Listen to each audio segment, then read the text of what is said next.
suspaustus, gaunasi drugelio spalva. Tiesiog, nebijot, niekas pažymų čia nerašo, sertifikatų nieks neišduot.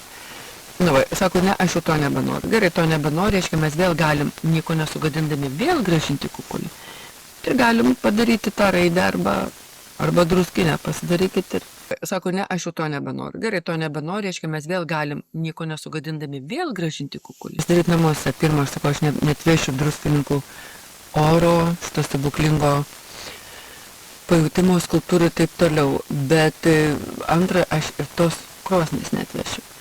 Taigi dabar tą darbelį nusilipdžius, aš bandau džiovinti tiesiog kambaryje, kad aš žinočiau, kaip jis pas jūs elgsis.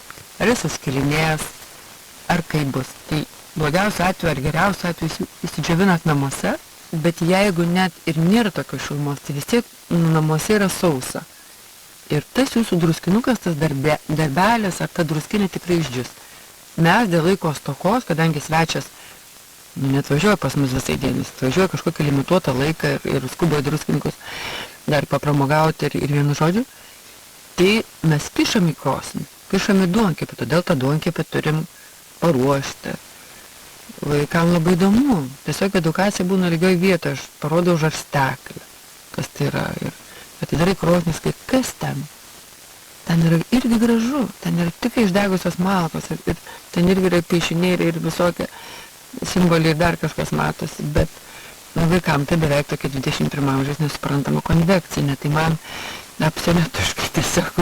Tai tą duonkepį pakūrenam ir kai tai būna gerokai, bet jau išdegusios malkos, tai tuos darbelius ir džiovinam. Kiek tuos džiovinam? Kiek jau nenusibosta, kol jūs padarot skulptūrėlę. Tai tiesiog turi žmogui svečių nenusibosti, jis neturi laukti, ir turi įsivežti darbelį, kad jis galiausiai tam autobuse kuprinėje nesutrintų.